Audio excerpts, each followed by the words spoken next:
ሰላም ዝኸበርኩምን ፍትዋትን ቤተሰብና ቻናል ከመይ ትኾኑ ደሞን ከም ትልሞድ ብዝተፈለዩ ዛዕባታት መጽኤኩም ኣለኹ ኣብ ዓዲ እንግሊዝ ዝነበሩ ኢትዮጵያውያን ኣብ ልዕሊ ኤርትራውያን ብጣዕሚ ዘሕዝን ፍጻሜ እናፈጸሙ ከም ዝርከቡ ተፈሊጡሎ ምሽጥራዊ ዘተ ጀነራል ታደሰ ምስ መንግስቲ ፌደራል እንታይ እዩ ዝብልን ጻውዒት ሓገዝ ኣብርሃ ጫሕማይ ይሓትት ምህላውን ካሊ ዝበጽሐና ሓበሬታ እዩ باركس كبرات الفتوات نتخطاتلتنا قدمي نابزي زرزر زعباتات مسغارنا كم تلمود از channel نخعبي از فيديو ما نبخلطنا بتصح لايك شير كومنت بعبي دما سبسكرايب بمغبار جمروا نبرتي عد انجليز زخونو ኢትዮጵያውያንን ኤርትራውያንን አነ ንሕድሕዶም አመንጎኦም ዓውይ ግጭት ከም ዝተፈጠረ ተፈሊጥሎ እቲ ግጭት ድማ ኢትዮጵያውያን ብዝጀመሩ እንትኾን ነገር ግን ኤርትራውያን ከም ዝፈጠርዎ አምሲልካ ማለት እውን እቶም ኤርትራውያን ንኢትዮጵያውያን መጥቃዕሎም ዝገበርዎ ነገር አምሲልካ ጸርፍን መርገምትን ክንዛሕ ኣብ ማሕበራዊ ሚድያ ውዒልሎ ካብዚ ተጀሚሩ ዘሎ ጸርፍታት ንከይቀጽልን ናብ ኻሊእ ነገር ንከይሰጋገርን ድማ አቡ ዘለኹም ጥራሕ ዘይኮነስ ኣብ ውሽጢ ዓዲ ዘለኹም ነዚ ነገር እዚ ክተኣሊ ወይ ግባእ ድማ ተባሂልሎ እስቲ አመንጎ ኤርትራውያንን ኢትዮጵያውያንን አጋጢሙ ዘሎ ባእሲ መጀመሪኡ እንታይ እዩ ንዝብል ናብ ሓንቲ ሕጽር ዝበለት ቪድዮ ከስግረኩም ሎሚ ብዙሓት ኢትዮጵያውያን ንኤርትራውያን ክጻረፉ ክራጎሙ ከማሩሩ ውዒሎም ማለት እዩ እቲ ጉዳይ ኣብ ዓዲ እንግሊዝ ዘጋጠመ ኮይኑ እዚ እትሪእዎ ዘለኹም ኢትዮጵያዊ ቅድሚ ቁሩብ ዓመታት ናብ ዓዲ እንግሊዝ ከኣቱ እንከሎ ኣብ ክንዲ ኢትዮጵያዊ ዝብል ኣፍቲ ወረቐት መዋሃቢ መታን ቀልጢፉ ንኽሰልጦ ኤርትራዊ ብምባል ሽሙ ኣመዝጊቡ ኤርትራዊ ኢሉውን ኢንተርቪው ገይሩ ብኤርትራዊ ድማ ወረቐት መንበሪ ኣብ ዓዲ እንግሊዝ ተዋሂቡ ማለት እዩ እዚ ወላ ሓንቲ ሽግር ኣይመምጻሉን ህይወቱ ይቕጽል ነይሩ ማለት እዩ ብድሕሪ ግን ከም ትሪእዎ ዘለኹም ኣብ ቲክቶክ እንዳወፀ ዝተፈላለየ ሓበሬታ ክህብ ጀሚሩ ገለ ካብቲ ዝህቦ ድማ ኢትዮጵያውያን ኣብ ዓዲ እንግሊዝ ኮነ አካል ኤሮፓ መጽኦም መታን ወረቐት ከይስኡኑ ኤርትራውያን ክብሉ ከም ዘለዎም ኤርትራውያን ተሎም ወረቐት ከም ዝሰልጦም ከም ትሪእዎ ዘለኹም ድማ ናይ ቴሌግራም ቻነል ከፊቱ ንብዙሓት ኢትዮጵያውያን ብዛዕባ ኤርትራውያን ሎም ኢሎም ክህቡ ከም ዘለዎም ገለ ይዛረብ ነይሩ ማለት እዩ ከምኡውን ትሕቲ ዕድሜልካ እንተደኣ ኣቲኻ ከም ሰልጠካ ብሓፈሻ ብዙሕ ነገር ይዛረብ ነይሩ እዚ ጉዳይ ድማ ኣብ ዓዲ እንግሊዝ ተፈሊጡ ከም ትሪእዎ ዘለኹም ድማ ኣዛራቢ ኮይኑ ማለት እዩ ወረቐቱ ኣብ ምልክት ሕቶ ምእታው ጥራይ ዘይኮነ ክጥረዝ ገለ ብዙሕ ነገር ብዛዕባኡ ይበሃል ኣሎ ካልኦት ኢትዮጵያውያን ኤርትራውያን ሎም ኣትዮም ንኸይኾኑ ኣብ ምጽራይ ብዙሕ ነገር ብሕጂ ክመጽእ ማለት እዩ ብሓፈሻ እዚ ጉዳይ ምስ ተዘርግሐ ብዙሓት ኢትዮጵያውያን ተቆጢዖም حريقهم إذن تاي مسيروهم إيرتراويان نزي ودي توقيمهم حبيرهم زتحازوا وقال إيو مسيروهم مالتي أبدخون كومنت دما أب أدي سابا خون أبي إثيوبيا بزح إيرتراوي كوفيلو نقول بنات إيرتراويان كم فيلو ميتحزوا وقال إمبليو مالتيو إذا حبريتا خمزوت أجن من توقيمه أتحزوا أي تفلتن كم زحبركم كم زلون أب تيك توك بمحرنيا عندها قوس عندها تزاربين كله حبريتا عندها هذا كله مبر منعوا حصيلوا وي منات حزوا أي تفلتن مالتيو بزخونه بزحات إثيوبيان نتصارفوا قالوا عيون جن محجز بزحات إثيوبياويان بيشم إيرترا ورقة حزون فكم عينة تاجات إمهم سمعنا إن فلتينا إذا كن أب تيك توك وكسب مقصوص بمحرنيا من الوقتون أمحرنيا دسمعوي ز كتاتلو عاد إنجليز نيرهم كونو يقول يوم بحفشة تقدايو أي تفلتن مالتي بزخونه أكاتعي زولنا يلومي زي يمثل كبرات تعذبتي كم زاد سمعكم تمثل نيرا إذا فيديو بزي مخنيات يوم توايسهم زلوا مالتيو بمقصال دما مستراوي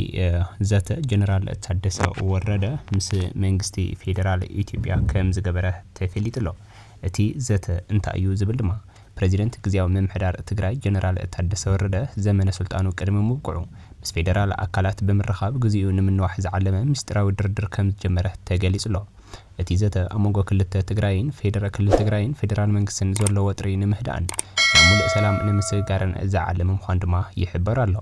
ጀነራል ታደሰ ወረደ ንምንዋሕ ስልጣኑ ዝተፈላለዩ ስትራቴጂታት እየተጠቀመ እኳ እንተሃለወ ብወገን ሕወሓትን ምስቲ ውድብ ቅርበት ዘለዎም ኣዘዝ ሰራዊት ትግራይን ግን ካሊእ ሰብ ንምትካእ ድሌት ከም ዘሎ መንጨታት ይሕብሩ እዚ ጉዳይ እዚ ኣብ ውሽጢ ክልል ዘሎ ናይ ስልጣን ንሕንሕ ዘርኢ እዩ አምባሳደር ሕብረት አውሮፓ ዝመራሕ ዘተ እቲ ኣብ መንጎ ክልል ትግራይን ፌደራል መንግስትን ዝነበረ ወጥሪ ብምውጋድ ናሙሉእ ሰላም ንምስግጋር እየሰራሕ ምህላው ድማ ተፈሊጡ እዩ እዚ ምንቅስቃስ እዚ ንህዝቢ ትግራይ ካብ ዘለዎ መከራን ፈተናን ብምውፃእ ካብ ኣፈሙዝ ብረት ዝተለዓቀ ሰላማዊ ውፅኢት ከምፅእ ተስፋ ተነቢሩሉ ድማ ይርከብ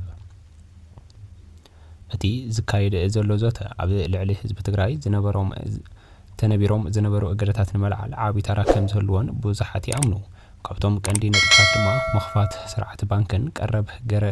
ጥረ ገንዘብን ስሩዕ ዘይርግሐ ነዳድን ከምኡውን ምምላስ ሴፍትኔትን ናውቲ ቤት ጽሕፈትን ይርከብዎም ብተወሳኺ ነቲ ድርድር ንስሩዕን ቀጻልን ደሞዝ ሰራሕተኛታት መንግስቲ ምምላስ ተመዛበልትን ምርግጋጽ ግዝኣታዊ ሓድነት መሰረት ዝገበረ ውፅኢት ከም ዘምጽእ ድማ ተጽቢት ይግበረሉ እዚ ሰላማዊ ዘተ ንምጻኢ ዕድል እቲ ክልል ወሳኒ ምዃኑ እንዳተገለጸ እዩ ዝርከብ ዘሎ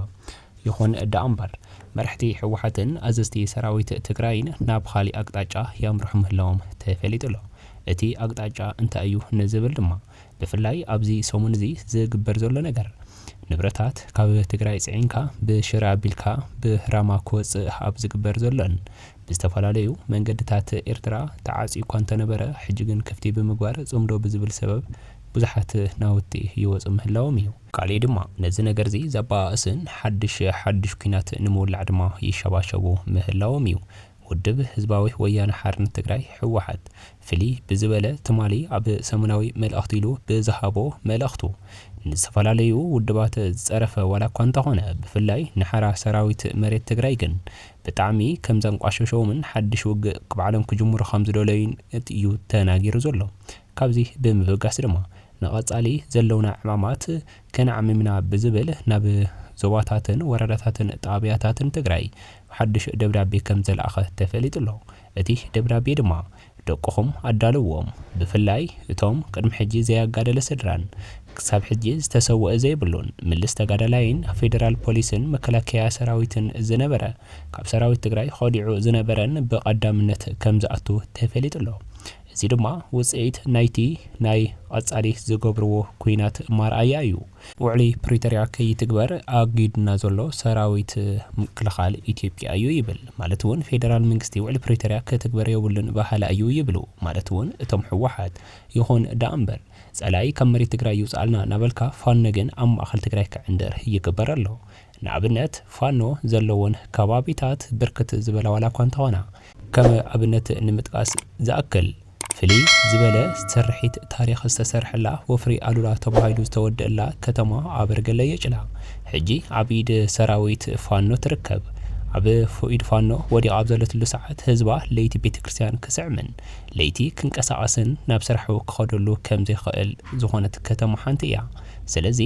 እዚ በዓልኻ ዘምጽኻዮ መዘዝ ፌደራል መንግስቲ ኣይትግብሮን ዘሎ እናበልካ ናብ ካልኦት እስክስምዓልካ ምግባር ግን ዛጊድ ሕማቕ ምዃኑ ተፈሊጡ እዩ ገዳላይ ኣብርሃ ጫሕማይ ጻውዒት ሓገዝ ከም ዝገበረ ተፈሊጡ ኣሎ ማለት እውን ኣብርሃ ጫሕማይ ካብቲ ዝነበሮ ሰዓት ጀሚሩ ክሳብ ሕጂ ምንም ዓይነት ለውጢ ከም ዘይብሉን እኳ ደኣስ ዝበኣሰ ገዲድዎ ምህላዩ ተፈሊጡ ኣሎ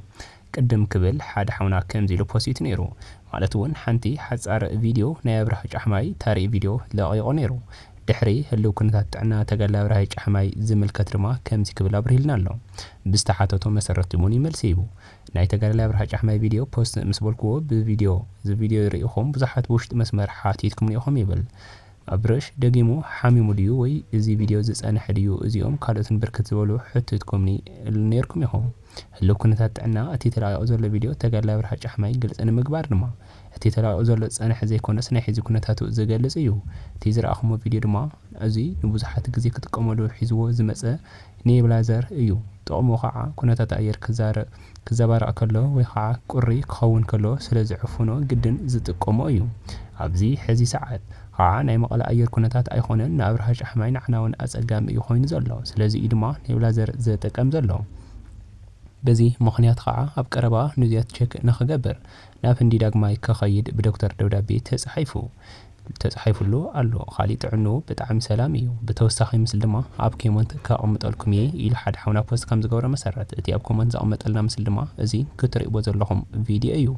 ባርከስ ኣብርሃ ጫሕማይ ሕጂ እውን ብድጋሜ ተመሊሱ ናብ ህንዲ ካብ ምኻዱ ዓደ ይውዕልን ናብ ህንዲ ክኸይድ ተኾይኑ ድማ እንታይ ከም ዘድልዮ ዝጠፍአና ኣይኮነን ኩላህና በብዓቕምና ከንሕግዞ ድማ በዛ ኣጋጣሚ ጻውዒት ከቕርበልኩም ይፈቱ ባርከስ ክቡራትን ፍትዋትን ተኸታተልቲ ናይዚ ቻናል ንሎሚ ዝሓዝኩም ዛዕባታት ዝም ክትሰምዑም ፀናሕኩም መስል ነይሮም ክሳብ መወዳእታ ሓቢርኩምና ስለ ፀናሕኩም እንዳመስገንኩ ቅድሚ ምውፃእኹም ግን ከምቲ ልሙድ እዚ ቻናል ንኽዓቢ እዚ ቪድዮ ድማ ናብኻትኩም ክበፅሕ ላይክ ሼር ኮመንት ብዓቢ ድማ ሳብስክራይብ ብምግባር ወድእዎ